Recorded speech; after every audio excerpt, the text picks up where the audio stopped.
Good afternoon, NASUWT. It's wonderful to be with you again. It's been about, I think, 4 years since I last had the opportunity to speak with you. Some things have happened since then, and it's a real pleasure to be back, and also in the beautiful city of Glasgow. I want to start off by bringing solidarity greetings from your brothers and sisters in Education International.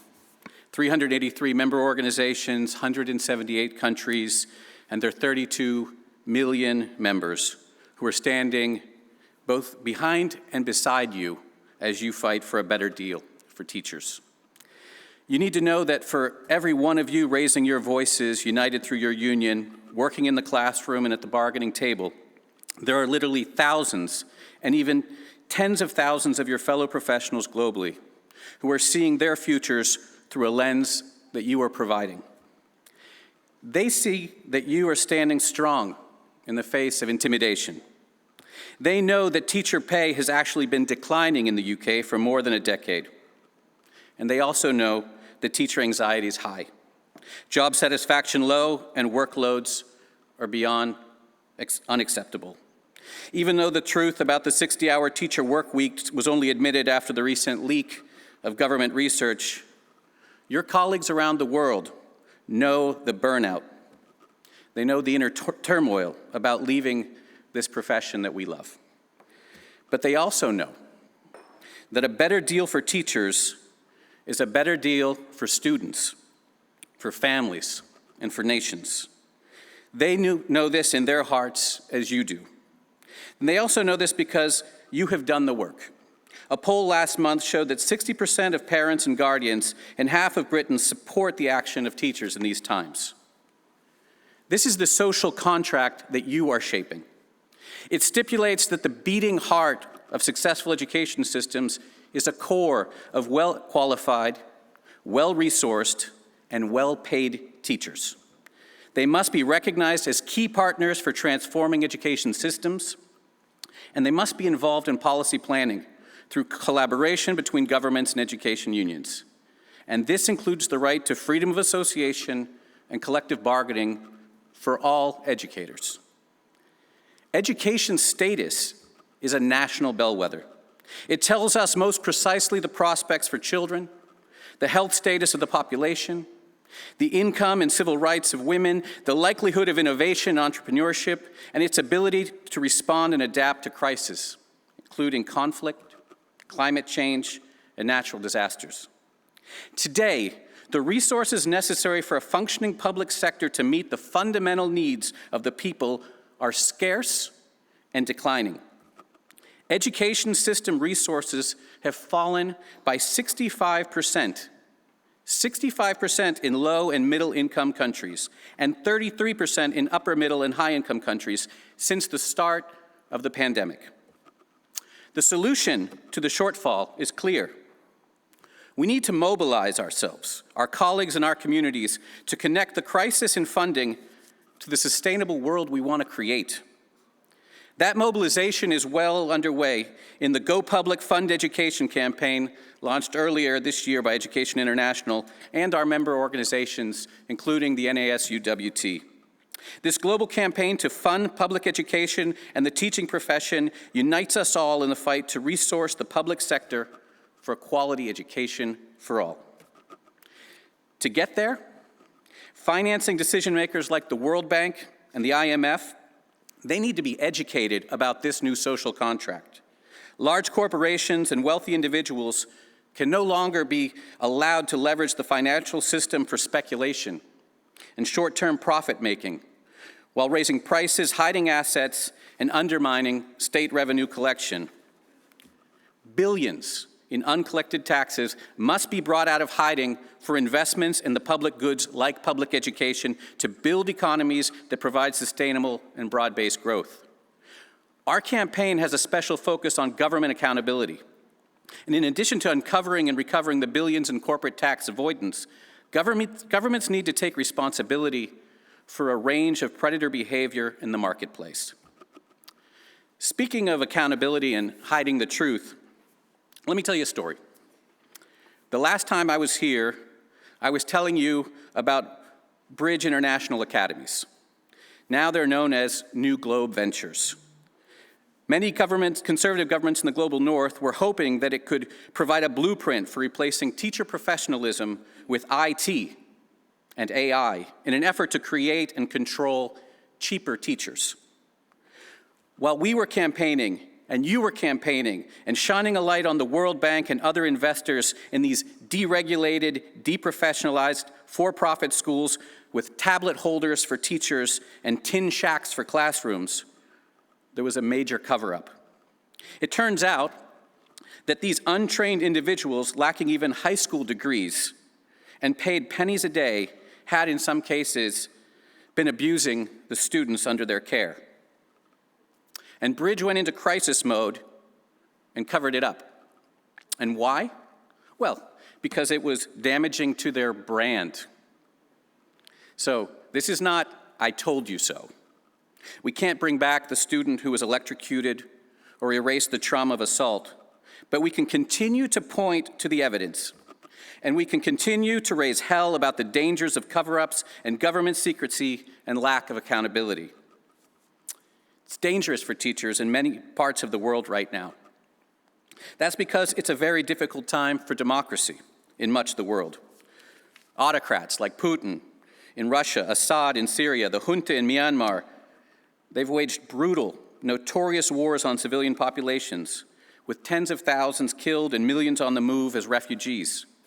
In fact, last year, the Global Coalition to Protect Education from Attack reported that over a 2-year period, more than 9,000 students, teachers, and academics were harmed, injured, and killed in attacks on education during armed conflict, and that more than 5,000 separate attacks on education facilities or incidents of military use took place.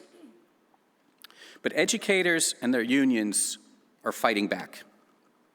The teacher unions of Education International, including NESUWT, have been directly supporting the teachers of Ukraine and the teachers' organizations in bordering countries working with displaced Ukrainian students. In dozens of countries where there are serious human and trade union rights violations, EI has provided support and specific training for policy and social dialogue. EI member organizations are partners and allies in a global movement. Our ability to mobilize our members in our communities worldwide is a critical part of supporting and sustaining democracy worldwide. In Afghanistan, access to education for girls has been severely restricted, and teachers resisting the Taliban have been targeted. In response, together with our member NTEC, we created the Afghan Teachers' Rights Observatory, a platform to collect and feature data and testimonies on rights violations, highlighting the voice of Afghan teachers and working to restore Afghan girls' right to education. The leaders of our member organization, the leader himself, Fazil, who you awarded your Human Rights Award to last night in absentia, is on the front line of this struggle, campaigning, among other things, so that all Afghan girls can have a right to education. He called your recognition of his work a beacon in the darkness. And despite the darkness, beacons orient us, and they give us hope. EI and our member organizations are putting out beacons globally. In fact, I was just in Eswatini, formerly known as Swaziland, with our Vice President for Africa, Mugwena. The king has outlawed political parties. He's forbidden public union gatherings, and he's brought in mercenaries to silence his critics and any who call for a transition to democracy. EI interceded with those authorities of the monarchy to condemn the violent attacks on trade unions, the targeting of union leaders, including our very own president of our member organization, SNAT. Afterwards, after Swatini, and just prior to coming here, I led a delegation to the earthquake-ravaged regions of Turkey with our member, Egedim Sen, to bring solidarity and support to our members who are helping the victims and holding the Erdogan regime accountable. Egedim Sen's president, Nayla, is here with us today. And on May 14th, the Turkish people may well send Erdogan packing, but you should know that we will be there to observe and shine a beacon. In a few short weeks, EI and I will be in Kyiv with our members there, Tuesu, two of its brave leaders, Olga, Katerina, I can't see you up there, but I know you're there. They've made the long journey to be here.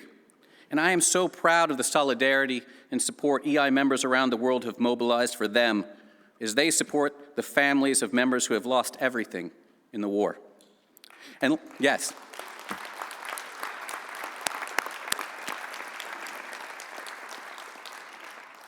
and let's be clear, when EI steps into the void to bring solidarity, NASUWT, your solidarity and support are there with us.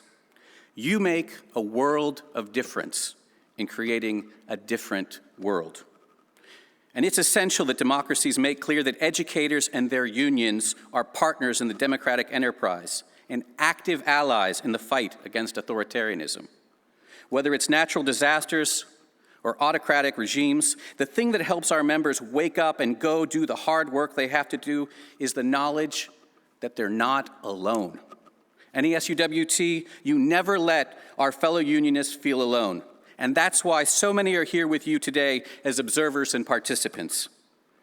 There is a reason that anti-democratic politicians around the world, including in my own country, target teachers and education. It's because democracy, real democracy, including the right to join and participate in a union, is a continuing threat to their attempts to distract and divide. And we need to celebrate victories too. We've had some good news in Latin America recently, where the first progressive government in the history was elected in Colombia. And our sister, Gloria Ramirez, the past president of FACODE, who you helped support during her exile, she's now Minister of Labor. Yeah. Or how about the massive campaign that the global trade union movement ran alongside of our brothers and sisters in CNTE Brazil, which exposed the false charges against Lula and led to his release and, yes, his electoral victory. When I had the honor to visit him in prison, it was clear that democratic aspirations cannot be caged nor silenced. And I don't need to tell you what a democratic Brazil means for the world, for the Amazon, for our planet, for hope. I mention these organizations specifically because these are organizations that you've supported when they were being attacked by autocrats and dictators. We know what happens in times of national struggles. This is the time when we hear questions about global solidarity, about fighting other people's battles, about sticking closer to home with our words and our deeds. Isolationism, nationalism, xenophobia, racism, they rise like zombies, feeding on the moral vacillations exacerbated by fear. But this isn't NASUWT, and it never has been. Your reputation for global solidarity is known and it's relied upon. The very name of our campaign, Go Public, Fund Education, reminds me of NASUWT. To be public is to be loud. To be public about something is to be unmistakable. To be public about something that you feel passionately means organizing anything that moves and mobilizing. We are not just talking amongst ourselves now. We are going public. So, continue to speak out and speak up, NASUWT. Your voices are carrying loud and clear, and your path is an example of where solidarity can take this movement. A roadmap for organizations at a completely different stage of their journey, and an inspiration to your brothers and sisters around the world. Dare I say, a beacon. And you still make a world of difference to our world, and I am absolutely so proud and honored to be with you today.